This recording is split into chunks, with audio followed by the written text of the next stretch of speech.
ఈ మధ్యలోనే విపరీతమైన పెళ్లిళ్ళు ఉన్నాయి కదా. పెళ్లికి సంబంధించి ఒకరోజు బెంగళూరుకు పోవడం జరిగిందనమాట. బెంగళూరుకు పోతే అక్కడ వివిధ బంధువులు మిత్రులు వాళ్ళు వీళ్ళు కలిసి బ్రేక్ఫాస్ట్ చేస్తూ టిఫిన్ చేస్తూ కూర్చుంటే నందికొట్కూరుకు సంబంధించిన ఒక పెద్ద మనిషి చాలా మర్యాదస్తుడు, అయితే తెలుగుదేశం సింపథైజర్. ఆయన కూర్చొని ఉన్నాడు. టిఫిన్ చేసుకుంటూ నేను అడుగుతాను అనమాట, ఏమన్నా ఎట్లెట్టుండారు, ఏం సంగతి, ఏమంటే ఏమన్నా ఇంక అట్లా జరుగుతుంది అని. మన పంటల గింటలకు రేట్లు మంచి చెడ్డ బాగుండాయంటే ఏమన్నా అట్లట్లే అని. అంటే మొక్కజొన్నకు రేటు బాగొచ్చిందా అంటే ఏం అంత మాత్రం లేదులే కానీ అని అన్న తర్వాత పోనీ ఏమన్నా ఇన్పుట్ సబ్సిడీ ఏమన్నా వచ్చానా ఈ 2 ఏళ్ళగా అంటే ఏం నేను ఎప్పుడు పెద్ద ఆశించలేదు కదా అని. సరే నువ్వు ఆశించలేదులే, మిగతా రైతులు పాపం ఉంటారు కదా వాళ్ళ పరిస్థితి అంటే ఏమో మళ్ళా అని అన్న తర్వాత పోనీ ఇన్సూరెన్స్ ఏమన్నా కడుతుండారా ఏమన్నా గవర్నమెంట్ అంటే ఏమో దాని గురించి నాకు అంత తెలియదే అని. ఇది ఒక 70 సంవత్సరాల వయసు గల ఒక రైతు, ఒక ఊర్లో ఒక వ్యవసాయదారుగా పేరుగాంచిన మనిషి, అయితే ఒక తెలుగుదేశం సింపథైజర్. అంటే వాస్తవాలకు స్థానిక పరిస్థితుల వలన రాజకీయాల వలన ఎంత దూరంలో ఉండాలనేది మనకు కంటికి కనపడుతుంది. అప్పుడు కాదు అన్న మీ ఊర్లో మీ దీంట్లోనే కదా పోతిరెడ్డిపాడు ఉండేది, అక్కడ నుంచి డ్రాల్ అని చెప్తే ఏం పెద్ద పలకనమాట. దీనివల్ల ఏమర్థమవుతుంది మనకంటే విశాలంగా మన ప్రాంతం గురించి ఆలోచన చేయాల్సిన విషయాలు కానీ, విశాలంగా అందరికీ సంబంధించిన విషయాల మీద ఒక నిర్ణయం కానీ పోరాటం చేయాల్సిన పరిస్థితుల్లో కేవలం స్థానిక పరిస్థితుల వలన తెలిసి కూడా తెలియనట్లు ఉండే పరిస్థితి ఏర్పడింది. ఈరోజు రాయలసీమ ప్రాంతం లెక్కేసుకుంటే భారతదేశంలో ఎవరినైనా కూడా రాజస్థాన్ తర్వాత నెక్స్ట్ వెనుకబడిన ప్రాంతం ఎవరంటే రాయలసీమనే. జైసల్మీర్ తర్వాత అతి తక్కువ వర్షపాతం అంటే అనంతపురమే. ఎటువంటి కరువులు, రాయలసీమ చరిత్ర 100 సంవత్సరాలు చూసుకుంటూ పోతే ఎక్కువ శాతం కరువుల గురించే ఉంటుంది చరిత్రలో. డొక్కల కరువు అని, రెక్కల కరువు అని, ధాతు కరువు అని, పాడు కరువు అని, ఎటువంటి పరిస్థితులు, గాడిదలకు పెళ్లిళ్లు చేయడము, తాబేళ్లకు పెళ్లిళ్లు చేయడము, ఇది ఎక్కడన్నా ఉందే? ఇది మనకుంది. ఎందుకంటే దురదృష్టం కాబట్టి. ఈశాన్య ఋతుపవనాలు కానీ, నైరుతి ఋతుపవనాలు కానీ మనకు అంతగా పడే అవకాశాలు తక్కువ.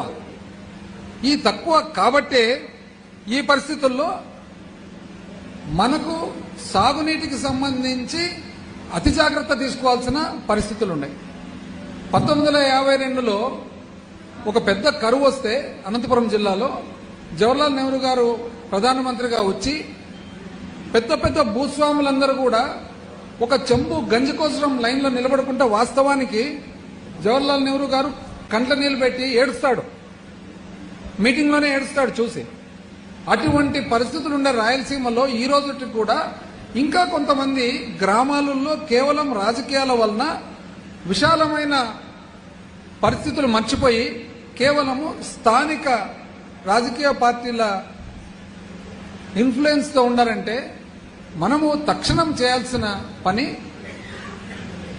ఊర్లో కూడా పార్టీలకు అతీతంగా, కులాలకు అతీతంగా ప్రతి ఒక్కరికి కూడా ఫస్ట్ తెలిసిన వాళ్ళందరూ కూడా మన పరిస్థితులు అందరికీ తెలియజేయాల్సిన బాధ్యత ఉందని చెప్పి తెలియజేస్తారు.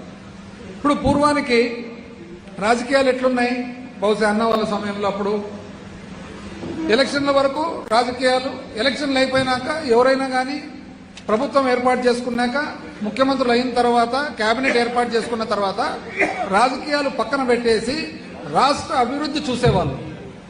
అయితే ఆంధ్ర రాష్ట్ర చరిత్రలో మొట్టమొదటిసారిగా ఎలక్షన్ల తర్వాత కూడా పార్టీనే నడిపిస్తుంది ప్రభుత్వాన్ని, ఓన్లీ మా పార్టీ వాళ్ళకే మీరు పనిచేయాలి, నాకు నచ్చిన వాళ్లకు మాత్రమే నేను పలుకుతానని చెప్పిన ఏకైక వ్యక్తి చంద్రబాబు నాయుడు గారు అని చెప్పి మనం అందరూ ఒకసారి గమనించుకోవాలి.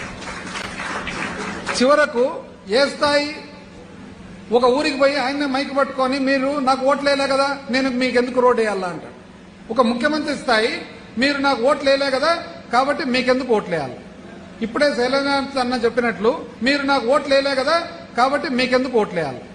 ఇప్పుడే శైలజనాథ్ అన్న చెప్పినట్లు చంద్రబాబు నాయుడు గారు మీరు గుర్తుపెట్టుకోవాలి, రాయలసీమ నుంచి మీరు కూడా వచ్చినారంటే యాక్చువల్గా నిజం చెప్పాలంటన్నా ఆయన రాయలసీమ నుంచి రావడమే మన దురదృష్టం. ఎందుకు చెప్తా, ఎందుకంటే ఆయనకు రాయలసీమ మీద అభిప్రాయం ఏముంది? రాయలసీమ నాకు వ్యతిరేకము, రాయలసీమ నాకు ఓట్లేయరు, రాయలసీమ నాకు ఓట్లేయరు కాబట్టి నేను రాయలసీమకి ఏం చేయకూడదు. ఇది ఒక పద్ధతి, ప్రణాళిక పెట్టుకున్నాడు. లేకపోతే మీరు గమనించుకొని రండి, ఈ 20-30 సంవత్సరాల నుంచి ఆయన అధికారంలో ఉండి లేనప్పుడు కూడా ఏం చేసినాడు రాయలసీమకు? ప్రతిసారి రాయలసీమకు అన్యాయమే జరుగుతుంది తప్ప ఆయన చేసిన న్యాయం ఏమి? ఇదే రాజశేఖర రెడ్డి గారు శ్రీశైలం ప్రాజెక్టు నుంచి రాయలసీమ ప్రాజెక్టులకు దేనికైనా కానీ నీళ్లు తీసుకోవాలంటే ఎక్కడి నుంచి తీసుకోవాలా? ముందు నుంచి తీసుకునే దానికి రాదు కదా, వెనకాల నుంచే కదా తీసుకునేది. ఇది ఒక ప్రత్యేకమైన ప్రాజెక్టు. ఇప్పుడు ఎక్కడైనా కానీ డ్యామ్ కట్టినప్పుడు డ్యామ్ ముందు నుంచి తీసుకుంటారు, ఒక్క శ్రీశైలం మాత్రము వెనకాల నుంచి తీసుకునే పరిస్థితి ఉన్నప్పుడు 885 అడుగులు ఫుల్ రిజర్వాయర్ లెవెల్ ఉంటే 881 నుంచి నీళ్లు తీసుకుంటేనే పోతిరెడ్డిపాడు నుంచి గ్రావిటీలు వస్తాయి. ఇది అందరికీ తెలిసినదే, ఆత్మకూరులకు నందికొట్రులకు ఇంకా బాగా తెలుసు. అయితే చంద్రబాబు నాయుడు గారికి మాత్రము ఆయనకు అర్థం కాదంటాడు. ఆయన ఏమంటాడు, 33 టీఎంసీలే కదా ఉండేది అంటాడు. ఇది ఇప్పుడు తెలిసి మాట్లాడుతున్నాడా తెలియక మాట్లాడుతున్నాడా, రెండు మనకైతే ప్రమాదమే. ఇప్పుడు తెలియకుండా మాట్లాడినాడు అనుకో అది ప్రమాదమే, తెలిసి మాట్లాడుతున్నాడు అనుకో అది నటన. పండుకుండేతోనైతే మనం లేపొచ్చు, కానీ నటించేతో మనం ఎప్పుడు పోయి లేపాలా? ఇప్పుడు జగన్మోహన్ రెడ్డి గారు ఏమంటున్నారంటే, అయ్యా దీంట్లో ఏం నిలువ కాదు కదా డ్యాము, నీళ్లు వస్తుంటాయి పోతుంటాయి. అయితే నీళ్లు వచ్చిపోయేటప్పుడు తెలంగాణ వాళ్ళు ఆ పక్క నుంచి లోతు నుంచి లాగేస్తున్నారు కదా, వాళ్ళు లాగుతూ పోతే అసలు నీకు నీళ్ళు ఎప్పుడు నిలబడతాయి అని. ఇప్పుడు ఒక బిందె ఉంటుంది, బిందె పై నుంచి నీళ్లు తీసుకుంటే మనకు అందుతాయి. తెలంగాణ వాళ్ళు బిందె కింది నుంచి తీసేస్తున్నారు, ఇంకా కింది నుంచి తీసేటప్పుడు నువ్వెట్లా తీసుకుంటావు నీళ్లు అంటే తెలీదా? ఆయనే చెప్తాడు, 4 సార్లు ముఖ్యమంత్రి అంటాడు, నేను విజనరీ అంటాడు, నేను కంప్యూటర్ కనిపెట్టినా అంటాడు, నేను సెల్ ఫోన్ కనిపెట్టినా అంటాడు, నేను ఇంగ్లీష్ నేర్పించినా అంటాడు, నేను నా వల్లనే అందరూ అమెరికాకు పోయినారంటాడు. ఇవన్నీ చెప్పిన ఆయనకు ఇంత మామూలు 2 కలిపితే 4 అని తెలీదా? తెలుసు, ఆయన అన్ని తెలుసు. అన్ని తెలిసి కూడా ఎందుకు ఆయన చేయడం లేదంటే ఆయనకు రాయలసీమ వ్యతిరేకి. ఇది మనం గమనించుకోవాలా. ఇప్పుడు నేను మొదట్లోనే చెప్తే కదా, ఒక పెద్ద మనిషి, 70 సంవత్సరాల మనిషి, వ్యవసాయం గురించి తెలుసు, మంచి రైతు, ఏ రోజు చాలా నిజాయితీ పరుడు. కానీ అటువంటి మనిషికి కూడా ఇంతవరకు ఈయన వ్యతిరేకి అని తెలియక కేవలము స్థానిక రాజకీయాల వలన ఇంకా అర్థం చేసుకున్నట్లే చేసుకోకుండా ఉన్నారన్నమాట. కాబట్టి మనం చేయాల్సిన పని ఏమంటే ఊర్లో కూడా ఖచ్చితంగా మన ఇది చెప్తారు చూడు, మౌత్రాకు మల్లన్న అని చెప్తూ ఉండాలా. తెలుగుదేశం వాళ్ళు స్పెషలిస్టులు అయినారు దాంట్లో. వాళ్ళు నందిని పందిని నంది ఎందుకు చేస్తారంటే వాళ్ళలో ట్రైనింగ్ అయిపోయింది అనమాట. ఇప్పుడు మనకేమి, మన ఇంట్లో మన పిల్లోళ్ళు డాక్టర్ అయినా ఇంజనీర్ అయినా బయటికి పోయి చెప్పుకోము నా కొడుకు డాక్టర్, నా కొడుకు ఇంజనీర్ అని. ఎందుకంటే మన కల్చర్ ఎట్లాంటిది. వాళ్ళు ఎట్లా అంటే పక్కింటి పిల్లోని ఎత్తుకొని నా పిల్లోడు అని చెప్పి తిరుగుతారు. ఇది వాళ్ళకి అలవాటు అయిపోయింది అనమాట. ఇది స్టాండర్డ్ గా వాళ్ళకు అలవాటే చేస్తున్నారు వాళ్ళు.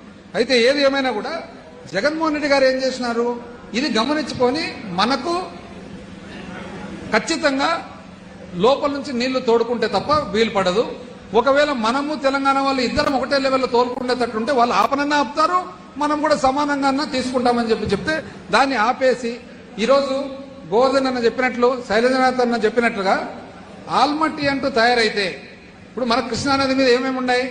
ఆల్మట్టి ఉంది, ఆల్మట్టి కింద నారాయణపూర్ ఉంది. ఇప్పుడు మన పైన శ్రీశైలం పైన ఏమున్నాయి? జూరాల ఉంది, జూరాల పైన నారాయణపూర్ ఉంది, నారాయణపూర్ పైన ఆల్మట్టి ఉంది, ఆల్మట్టి పైన ఘట్టప్రభ హిడకల్ డ్యామ్ ఉంది, మల్లప్రభ మీద సౌదత్తి డ్యామ్ ఉండి, భీమా మీద డ్యామ్ ఉండి. ఇన్ని డ్యాములు దాటుకొని నీళ్లు రావాలంటే 4-5 సంవత్సరాలు ఒకసారి తప్పితే కృష్ణా నది నీళ్లు శ్రీశైలం చేరేది కూడా కష్టం అని చెప్పి మీ అందరికీ నేను తెలియజేస్తా ఉన్నా.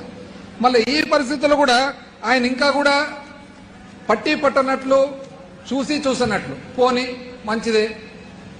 ఏం చేస్తున్నారు పరిపాలన మీరు?